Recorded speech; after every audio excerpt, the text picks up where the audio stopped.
As we look elsewhere this morning and we're trying to figure out movers and what people are talking about, not necessarily a market mover, but a people mover, literally and figuratively, Jeff Bezos is going to space, Miles Udland.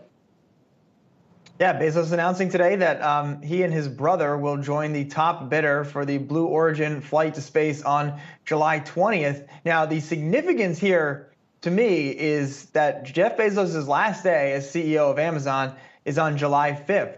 And I think this raises a notable point about why Jeff Bezos has decided to step down as CEO of Amazon, which is that if you're the CEO of Amazon, you're not allowed to go to space. I mean, maybe you could beg the board to write in some kind of language in some sort of specialty D&O, directors and officers, insurance policy that maybe gets a waiver for you as the CEO of a major publicly traded company to get on a speculative rocket that's going to leave the Earth's atmosphere and then hopefully come back all in one piece. But this came up during the Berkshire Hathaway annual meeting in the context of whether Berkshire would write an insurance policy on Elon Musk going to Mars or doing something else. And we played the video of Ajit Jain, who runs Berkshire's insurance ops, saying, I don't really want to be on the other side of an Elon trade. Warren Buffett suggesting maybe there would be a price at which they would write that policy. But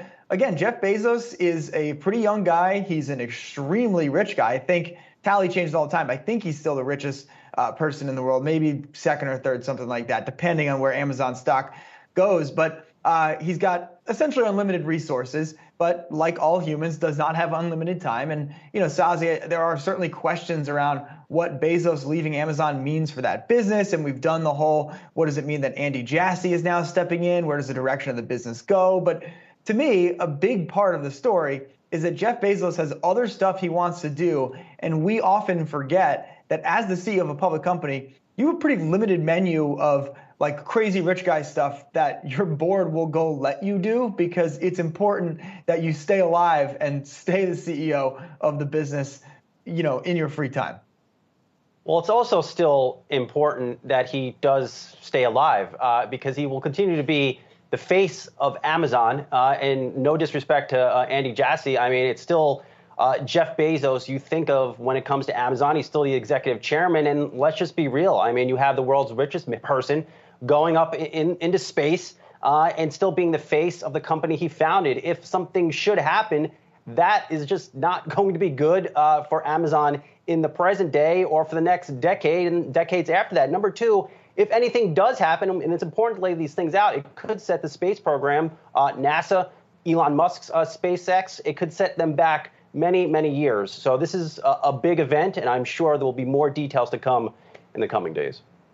Have you guys been keeping track of the tally of the billionaires who are going to space, right? Didn't Richard Branson says he's going, right?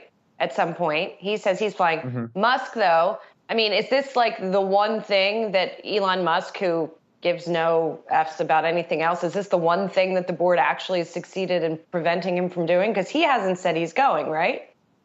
Yeah, I mean, I said it jokingly, but I'm actually serious. You can know when Elon is going to step down to Tesla when he starts saying like a date on when he's going to get on a rocket and go to space. And I'm sure viewers out there follow him more closely than I do. He may have already set a date that he wants to go, get on a Falcon X and try to go up to space. But yeah, I mean, I think it makes sense, right? If life is a game and the point of the game is to acquire as much money as possible, you've essentially conquered Earth by having hundreds of billions of dollars. And so the only logical thing to do is then try to go to space. I mean, I don't have $100 billion, but if I did, I could understand why it would seem, that the rest of the galaxy was the only place for me, because, who needs more property on Earth, right? You pretty much have it all.